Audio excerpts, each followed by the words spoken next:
morning. It's my pleasure to be here this morning. For those of you who are not familiar with who I am, my name is Frank Abagnale. Back in the 60s, a lot of newspapers gave me a lot of different names. Some newspapers for many years referred to me as the Great Imposter. The New York Times wrote a syndicated column about me for over 5 years. The New York Times referred to me as the Skyway Man. And not too long ago, the Wall Street Journal, summing up my career, said I certainly will probably go down in history as the world's greatest con man of all. I earned all of those reputations when I was 16 years old and ran away from home. At the age of 16, I successfully impersonated an airline pilot for Pan American Airlines for 2 years until I was about 18 years old. At the age of 18, I became the chief resident pediatrician of a Georgia hospital where I practiced medicine for over a year. At the age of 19, having never been to law school in my life, I took the state bar exams in Louisiana. I passed the state bar exams. I became a licensed lawyer, and by the time I was 19, I was the assistant attorney general of the state, where I practiced law for about a year. At the age of 20, I was a college professor at Brigham Young University in Provo, Utah. I taught 2 full semesters there as a PhD. Mormons haven't quite got over that yet, but they're still working on it. And before I was old enough to drink, I was a millionaire twice, having written over $2.5 million worth of bad checks in over 26 foreign countries and all 50 states in the United States. A lot of people say, you know, I've seen you on Johnny Carson many times, I've read your book, but what I've always wondered is, how did a 16-year-old ever get away with these things, and why did a 16-year-old do it? Well, I can't say that I came from the slums and it was my way of breaking away. On the contrary, I came from an extremely wealthy family in New York, in Westchester County, right outside of New York City. I was brought up in a private Catholic school. I went to a men's finishing school in Europe. I was one of 4 children in the family, the middle child. And at 16, my parents, after some 22 years of marriage, decided to get a divorce. The divorce had quite an emotional effect on me, being the middle child and the age I was, and I finally decided to rebel and run away. During the mid-1960s, running away was a very popular thing to do. Unfortunately, a lot of people got caught up in the hippie scene and drugs. Instead, I ended up just simply packing very few belongings and leaving home. But unlike most runaways, I didn't return home for quite a while. It was about 7 years before my parents ever saw me again. Arriving in New York City, I started looking for a job. There were a lot of signs on the stores, stock boy, delivery boy. I'd walk in and apply. How old are you? 16. How far did you go in high school? 10th grade. I'll hire you, $1.25 an hour. And I stocked shelves. But I soon realized I couldn't support myself on $1.25 an hour. I was 16, but I was 6 foot tall, and I've always had a little gray hair, and I always looked so much older. I decided that maybe if I lied about my age, they'd pay me a little more money. So I walked around looking for the same type of work, but when asked my age, this time I said I was 26. People believed me, paid me a little more money, but even with that, it was difficult to make ends meet. One of the few things I took with me when I left home was a checkbook. I had a checking account since I was about 14, had a couple of $100s in the account, so every so often I would write a check, $10, $15 in Manhattan, and cash it.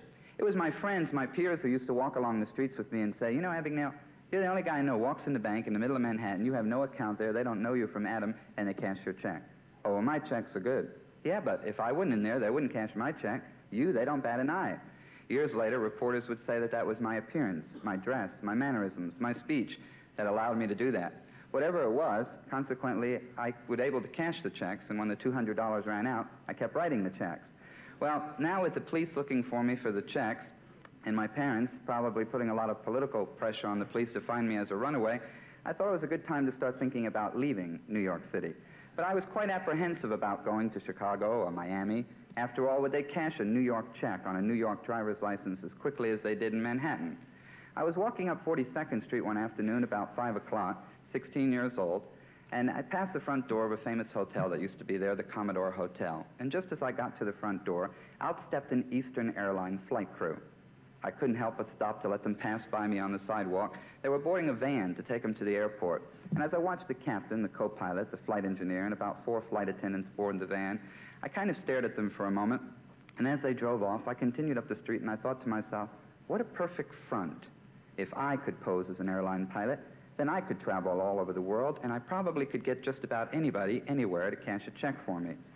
Well, I walked up to 42nd Street and Park, and I crossed over, and there used to be a Horn and Hardt's cafeteria on the corner, and I was eating a sandwich when I looked out the window, and there was the 65 floors of the Pan American World Airline building. I thought, what a perfect airline to use, Pan Am. They fly all over the world.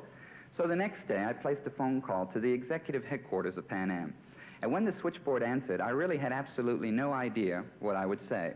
But years later, the FBI would write that I was a difficult criminal to catch because I was a criminal of opportunity who didn't really premeditate his crimes.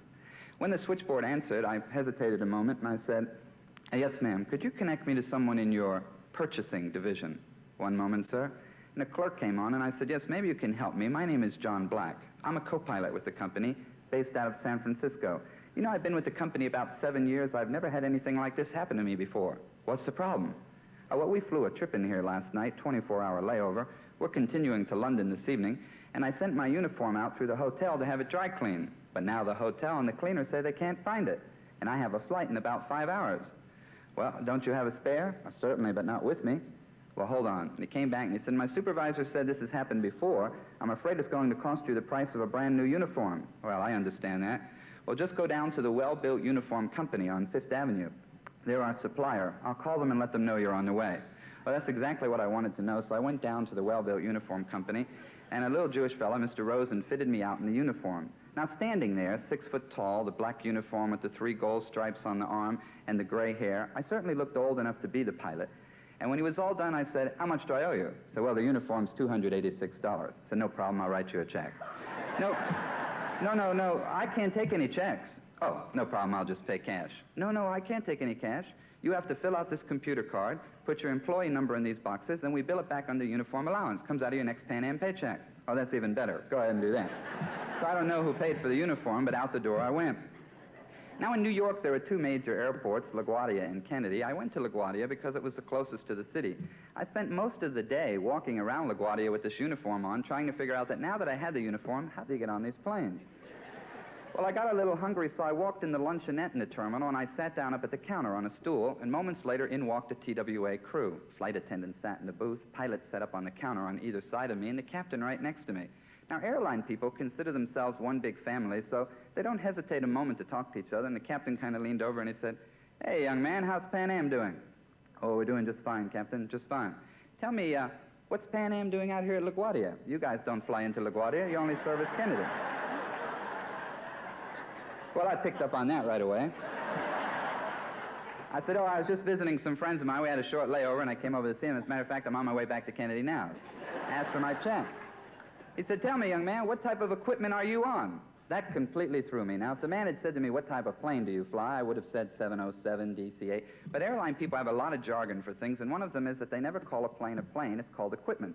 So that's what he was asking me, but when he asked it that way, I didn't know what to answer. What type of equipment was I on? I thought about it for a moment. The only equipment I knew I was on was a stool. And I thought for a moment, and I thought, well, they have the wings, and they always have the engine on the wing, and they always have a sticker on the engine who makes the engine. So I turned and said, "General Electric." All 3 pilots kind of just stopped eating.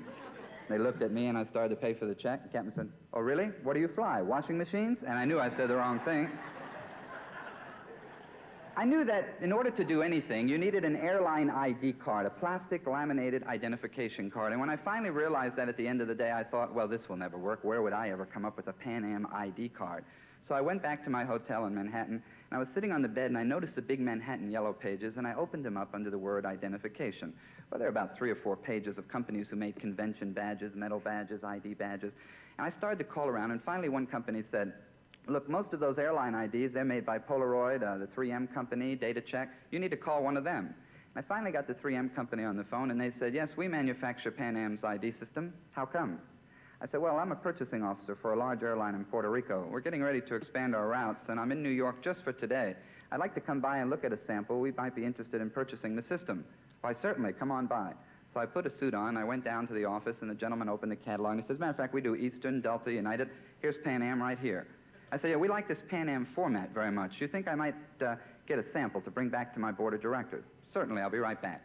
And he came back with a 5x7 glossy piece of paper with a picture of an ID card on it, someone else's picture in the picture, in red ink across the front, sample.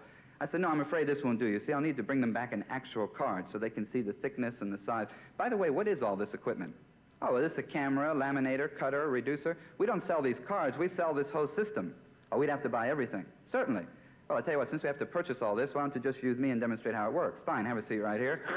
Took my picture, and out the door I went. But going down the elevator, I was discouraged because it was a beautiful ID card, had my picture on it, everything I told them to type in. But up at the top, where Pan Am's name and their insignia would be, it was blank. And being a plastic card, you couldn't type on it, you couldn't write on it, you couldn't print on it. When I got to the lobby, I almost threw it away. Going down the street, discouraged, I was walking along, and out of the corner of my eye, I saw a hobby shop. And I strolled in. I said, "Excuse me, sir, you sell models of commercial airliners?" "Sure, over there on the wall." And I bought a Pan Am model for about $2.40. I threw the model away, but I took the decals out of the box. And the little Pan Am logo that would have went on the tail of this little model went beautiful, right up at the top of the card. And the word Pan Am and their special styling of graphics went right across the top of the card. Well, the ID card looked perfect. Pan Am would later write that they estimated that over those 2 years, I flew an estimated 3 million miles for free. They said that I was in over 86 countries. But as Pan Am has always said, not once did he ride on board one of our planes. Pan Am is correct. I never rode on Pan Am because I was afraid someone might say to me, "You know, I'm based in San Francisco. How come we've never met before?" Or, "You know, your ID card, it's not exactly like my ID card." So I rode on everyone else. And it was pretty routine. I'd be out at New York, and I'd look up on the board, Eastern Flight 800 to Chicago. I'd have the uniform on, the ID card, and I'd walk downstairs to Eastern Operations. And I'd walk in, and the operation clerk would look up. "Hey, Pan Am, what can we do for you?" "I was wondering if the jump seat's open on 800. I need the deadhead to Chicago." "800? Yeah, it's open. You need a pink slip?" And they'd give me a pink slip pass, and I'd show my ID card, and I'd walk out, hand it to the flight attendant. She'd open the door to the cockpit, and I'd step in. And there you have a captain, co-pilot, flight engineer in a jump seat where pilots deadhead. And that was pretty routine. Once you learned how to do that, because pilots love to talk shop so much, same jargon, it was routine. I would just step on board. "Good evening, gentlemen. Bob Davis, Pan Am. Welcome aboard, Bob." And I'd hang my coat up and sit down. On the taxi out, always the same stuff. "Bob, how long you been with Pan Am?" "Oh, I've been flying about 7 years. "What position you fly?" Right seat," which was airline terminology for a co-pilot. "What type of equipment are you on?" Had that one down. Perfect. Matter of fact, whatever they flew, I didn't fly, so I had no problems with that. Now, when we'd arrive in Chicago, I'd get off the Eastern flight, and then I'd walk up to the Pan Am ticket counter, about the closest I like to come to Pan Am people, and the girl would look up and see me and say, "Yes, sir, can I help you?" "Excuse me, where do we lay over here? I had the deadheaded trip in here. I've never laid over in Chicago." "Oh, certainly, sir. You catch the crew bus downstairs. We stay at the Parma House Hilton." "Thank you." And I'd go down to the Parma House Hilton, and I'd check in, and at the end of the registration desk, it would say, "Airline crews, register here." So I'd walk in and sign in. They'd give me a key. I'd stay 2 or 3 days, and Pan Am would be billed for my rooms. I also could write a check, because if you're an airline crew member, they usually would cash your check up to $100. But then I found out that every airline honors every other airline employee's personal check up to $100. Now, when I found that out, I don't know, in L.A., I would start and go Eastern, Delta, United. Oh, I wasn't prejudiced. Air Iran, KLM, Air France. It would take me a good 8 hours to get all the way around that horseshoe down there to Continental. Now, when I got down there, 8 hours had gone by. What do you have? Shift change, new people, so all the way back around way this way. Now, I made a great deal of money, and the only reason I stopped at 18 is because the FBI finally did issue a warrant for interstate transportation of worthless checks. The warrant, however, described me as being approximately 28 years old. So I decided that I had a great deal of money. It was a good time to hang the uniform up. I moved to Atlanta, Georgia, into a very swank singles complex that had just been built called the Riverbend Apartments. And on the application for the lease, one of the questions was occupation. Well, I began to write down airline pilot, but the next question said supervisor's name, phone number. And I thought to myself, pretty classy place. They might call personnel Pan Am in New York and verify all this. I'll have to come up with something that would be almost impossible to check out. So I wrote down the word doctor, nothing else. But I had a very inquisitive apartment manager, and she said, "Oh, I see here you're a doctor." "Yes, ma'am." "What type of doctor are you?" "Well, I'm a medical doctor. However, I'm not practicing medicine right now. I've left my practice out in Los Angeles to invest in some real estate for about a year, so I won't be practicing." "How interesting. Well, tell me, what type of medical doctor are you?" I figured being a singles place, pediatrician would be pretty safe, and I moved in. Dr. Frank Williams, pediatrician. Everyone called me Doc, and the people you met there always asked you the routine things. "So, Doc, where'd you go to medical school?" Columbia University in New York."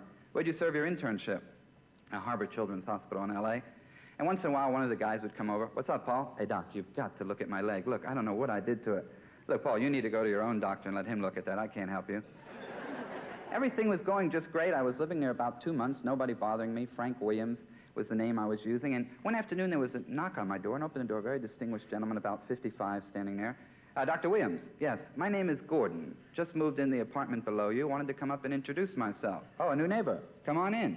"Well, I'm not only a new neighbor. I understand you are a pediatrician." "Yes, that's correct. I'm the chief resident pediatrician of the hospital up the street. One of those guys you wish would OD in your living room or something. Really? I said, well, we'll have to get together, and out the door he went. And I started to pack. But then I thought, no, I don't want to start running again. I've been living here 2 months, not breaking any laws, not bothering anybody. I'll just ignore this guy.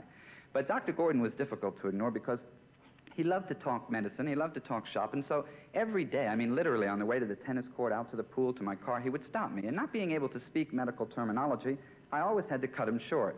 I knew that eventually he would become very suspicious. So finally, every day I started to go to Emory University's medical library, and I would stay from about 9 in the morning till 3 in the afternoon. I had an IQ of 140, a photographic memory, and I would read the daily journals that would come in from the Mayo Clinic and the London clinics, and knowing that no doctor kept up with the daily journals, I would memorize them, and then I would stop Dr. Gordon literally every day. Hey, Doc, hear about this new theory they're using up at Mayo? And pretty soon, hey, Doc, I don't have time to talk to you right now, I gotta go. I started to ignore me. One afternoon, he came and he said, you know, we're opening the new hospital in Marietta. He said, the suburb up here, it's a new county hospital. I'd like you to come on opening day. I've told everyone about you. I knew I couldn't get around it, so I said, certainly, I'll be happy to go. Spent the entire day there. I met everyone, orderlies, nurses, department heads, administrators, went to a luncheon with about 30 doctors. When I left at 4 o'clock, there wasn't a soul there that didn't believe I was Dr. Frank Williams, pediatrician from Los Angeles, who wasn't practicing. I started to date one of the nurses who worked there, and every so often, when she'd work a little late, I'd sit in the lobby and wait for her. I was there one evening when here comes the hospital administrator, who was not a physician, but the administrator of the hospital. Dr. Williams, I cannot believe you're here. I was just on my way to my office to call you. Sir, it is urgent that I speak to you right away. Certainly. I walked in his office. He said, I don't know how to ask you this. I don't even know how to impose on you like this, but Dr. Gordon says you'd be more than happy to help us out. What's the problem? Well, sir, on the midnight to 8 shift, I have a resident who supervises 7 interns and a number of nurses. He's just been notified of a death in his family. He's returning to the West Coast for about 10 days. The problem is, I have nobody to cover that shift. Georgia law requires the resident either be a full practitioner or a specialist. I have neither. And without working triple shifts and with the shortage of doctors here in Atlanta, I really don't know what to do. Dr. Gordon suggested, you being a specialist, a pediatrician, you could cover the shift. I see. Well, I tell you, I would be happy to do that, but I'm afraid I'll have to say no. Why is that? Well, you see, I'm not licensed to practice medicine in the state of Georgia, only in the state of California where I hold my residency.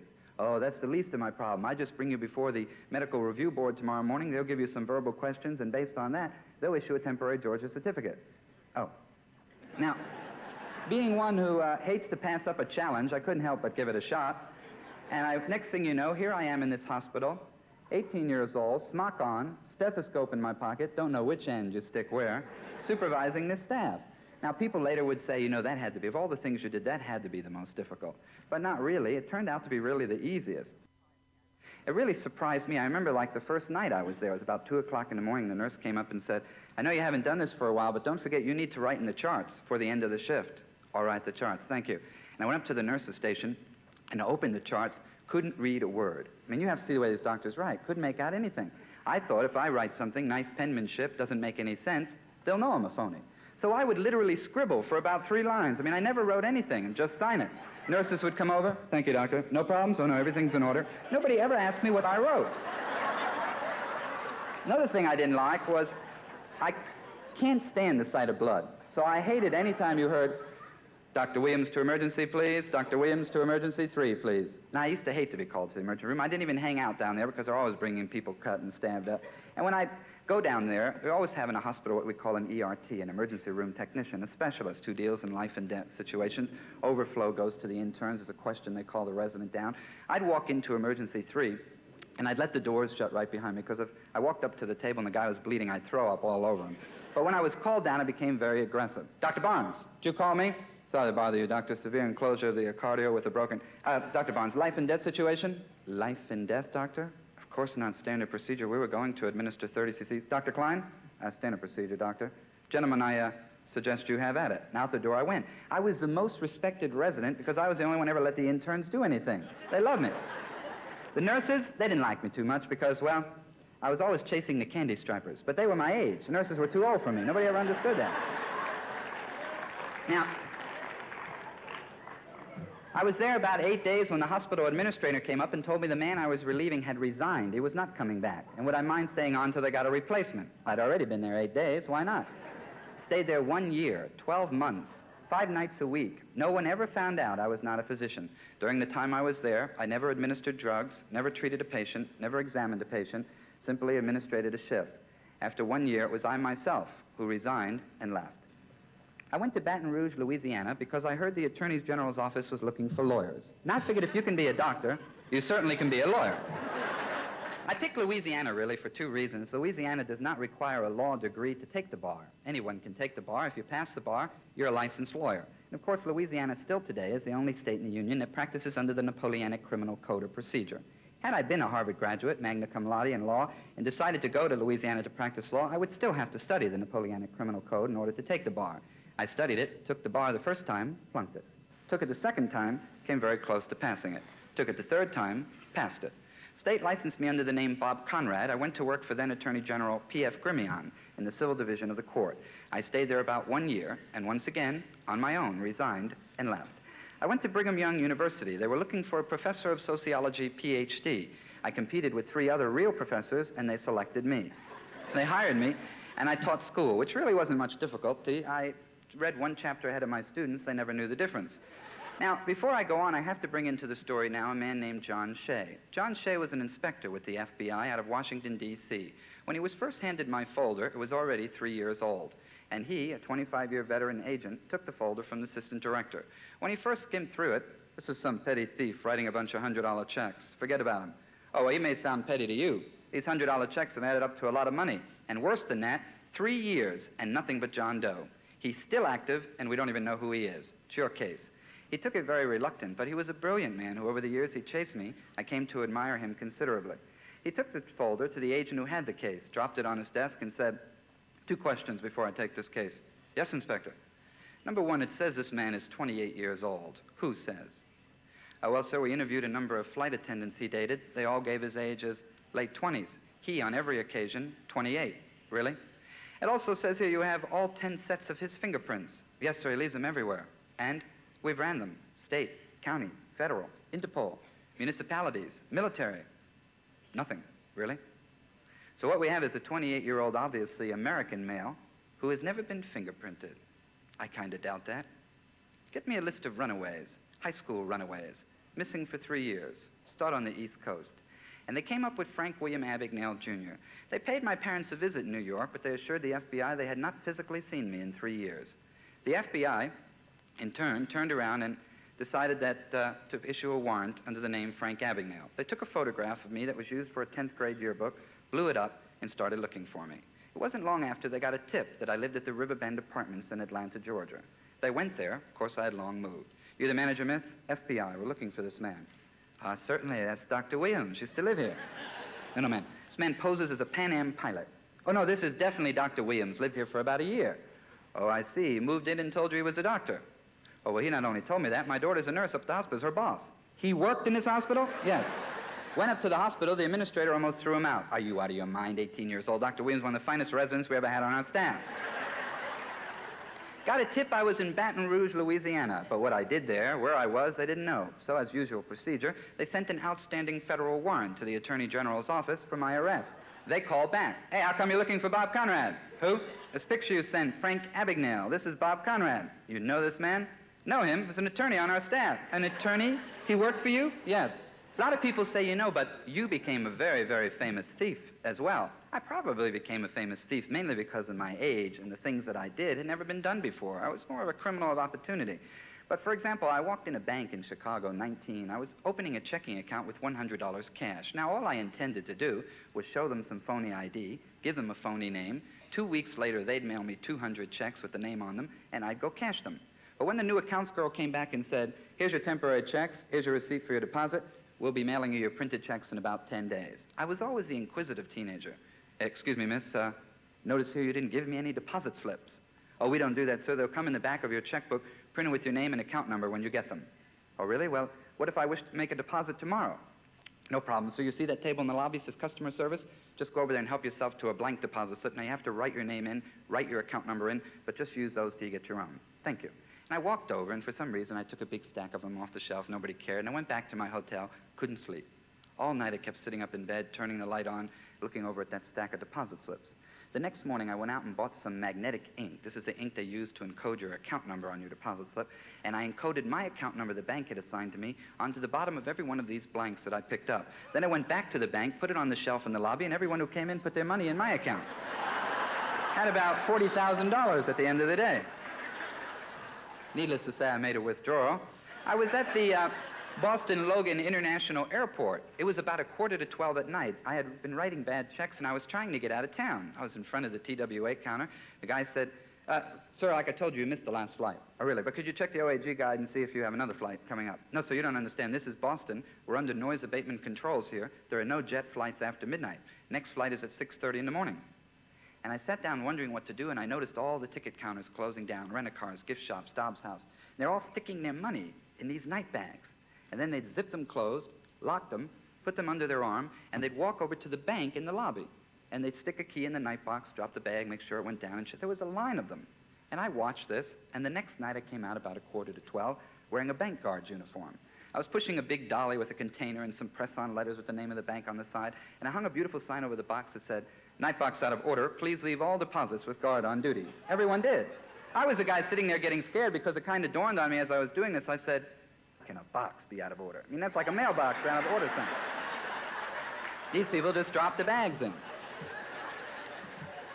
I used to also kite checks, and when you kite checks as a professional, or what a con man calls a scam, there are three elements, what you call the kite, the front, and the sting. Now, it is said that a good con man will spend about $50,000 in a period of a month, all for the image, for the front, because the better the front, the more successful the sting. I was doing just that. I moved into the penthouse suite of the Fontainebleau Hotel in Miami, which back then was $600 a day. I had a Rolls Royce and a chauffeur. Still 19 years old, I looked about early 30s, and my name was Alan Scott, supposedly a very wealthy stockbroker from California. And for 3 weeks, I played the role very well. As a matter of fact, probably overplayed the role because the general manager of the Fontainebleau, so impressed with who he thought I was, one afternoon stopped me on the way through the lobby. Mr. Scott, I know you're very busy, sir. Could I have a moment just to introduce you to someone? Certainly. Mr. Scott, His Honor, the Mayor of Miami, Mayor King, Mr. King, Alan Scott. And I met the mayor, and we talked for a few minutes, and I started to walk away, and the mayor said, Mr. Scott, yes, Your Honor, I'm giving a private party at my home tonight, black tie affair. I'd like you to come. 8 o'clock? Thank you. I'll be there.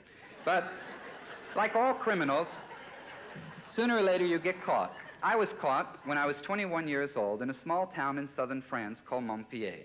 I was living there in not an extravagant house, a small house, and an Air France stewardess recognized me one afternoon while I was out at a vegetable market, wrote down the license plate number of my car, reported it to the police, and I was arrested a couple of days later. When the French government took me into custody, 26 countries, including the United States, filed warrants for my arrest.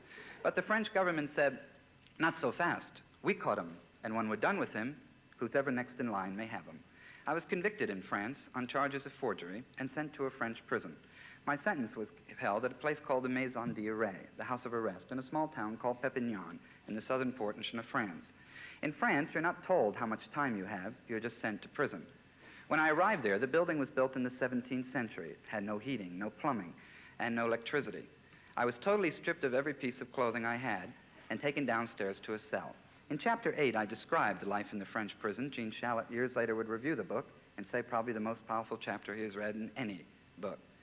The French prisons, briefly, was a room that was exactly 5 feet by 5 feet by 5 feet. I'm 6 foot tall.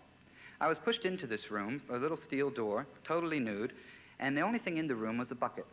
Absolutely no light. When they shut the door like a planetarium with the lights out, completely black. And you kind of felt at first that they're just here temporarily and then they'll move you to a cell. But they never came back for 6 months. Bread and water for breakfast, bread and soup for lunch, bread and coffee for dinner. And you went to the bathroom in that bucket, and when it overflowed on the floor in a week or so, you assumed they would come in and empty it and clean out the cell, but they never did. 6 months later, literally, you had to sleep up, sitting up to help from drowning in your own urine and waste. Rats, bugs, everything imaginable. I went from 198 pounds to 109 pounds, caught double pneumonia, almost lost my life there. After 6 months, the French government took me out. I was showered and shaved for the first time and cleaned up, haircut, put on the clothes I came in with that had to be tied with a rope. Very ill, I was informed that I was being extradited to the country of Sweden to face criminal charges of forgery. I was extradited to Sweden. The Swedish judge took one look at me and ordered me hospitalized. When my health was back, they sentenced me to 6 months in a Swedish prison, which was more to the other extreme. They were very nice, very comfortable. I owe the Swedish people my life because it was they who decided that I had paid twice for the same crime.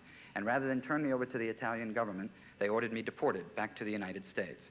I was sent back to the United States, and of course, once you're back on your own soil, a citizen cannot be extradited to another country for a crime from their own country. So those countries had to forget about the charges. I was convicted in federal court in Atlanta, Georgia, on interstate transportation of forged checks. The judge didn't consider or care about the year I spent in the European jails. He gave me 10 years in federal prison. And on top of that, he said because of the notoriety I had of eluding the law, he was sending me to the Atlanta Federal Penitentiary to serve my time. Today, I'm the youngest man ever confined behind the walls of the Atlanta Federal Pen. I literally went there 15 years under the minimum age requirement set by the U.S. Bureau of Prisons. I went there because the government felt it had never had an escape there since 1902, and that's where I should be sent. I was there 13 days when I became the first man ever to escape the Atlanta Federal Penitentiary. I didn't go over the 40-foot walls. I impersonated a federal prison inspector and walked out the front door of the prison. When they caught me again, the judge gave me 2 more years for those charges. I spent a total of 4 years in U.S. federal prison in Virginia and was paroled in February 1974 to Houston, Texas, where today I make my home. As part of my parole, the government offered me my release if I would write policy, procedure, and programs for law enforcement agencies to deal with sophisticated white-collar crime. I would do that on my own at no compensation other than my release on very supervised parole. I agreed, and for 2 years I wrote those procedures while working in a grocery store midnight to 8 stocking groceries. The procedures that the government uses as standard practice in the Department of Justice became so successful in dealing with white-collar crime that the government asked me to consider doing it in the private sector. 7 years ago, I opened up Frank Abagnale and Associates with nothing more than $50, a phone mate, and started going around giving presentations to business industry on fraud and fraud prevention. Today, that company grosses in the millions of dollars with offices throughout the United States. And today, my company writes the procedures for the 7 largest commercial banks in the world, some of the largest hotels in the world, and some of the largest companies and retailers in the world.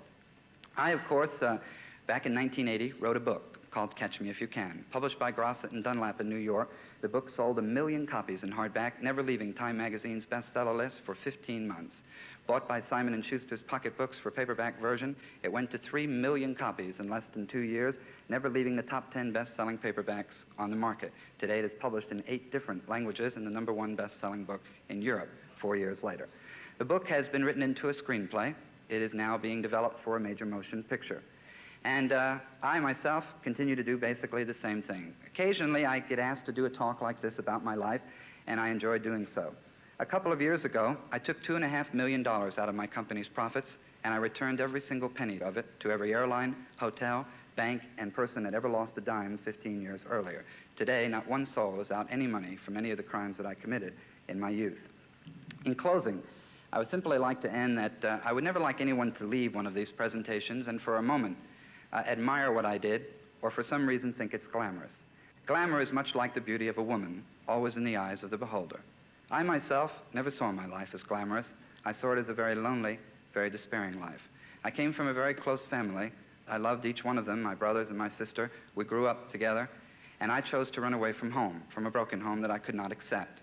For 5 years, I literally did not see my parents. I did not have a mother to tuck me in at night.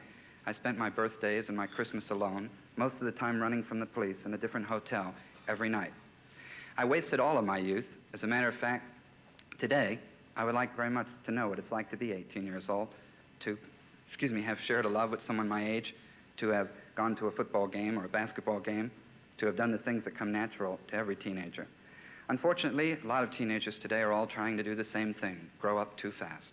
14-year-olds trying to be 22-year-olds, and even us, 36-year-olds trying to accomplish what took our fathers 60 years to do. All for what? For nothing. I wasted a great deal of my life, a great deal of it. Only in a great country like America did I have the opportunity to repent and come back and do something with my life in the positive side.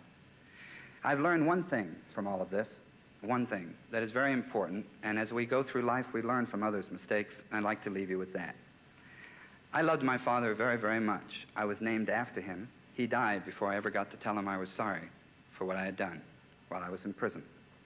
I was not allowed to go to his funeral visit. Matter of fact, the only American prisoner ever denied a funeral visit to an immediate family member by the government, again because of my escaped notoriety. so I didn't even get to go to his grave. What I've learned in life is that through all of it, money, materialistic things can be had by anyone. Success, if you want it, you can get it. But there are certain things, and one very special thing in life that a lot of us unfortunately take for granted, and that is family. And I say to you today, as you sit out there, if you had a father who has brought you into this world, who has fought in a war so that you can live in peace, who has raised you and supported you, a mother who has actually given her life to doing nothing but bringing you up into this world, and if you have at home a child to go home to and to kiss and waiting for you, and you can understand the love that a child can have for a parent and that a parent can have for a child. And I say to you that family is the most important thing in life. You come into life with it and you leave life with it. Never risk it. God bless you, and thank you very much for having me here today. Thank you.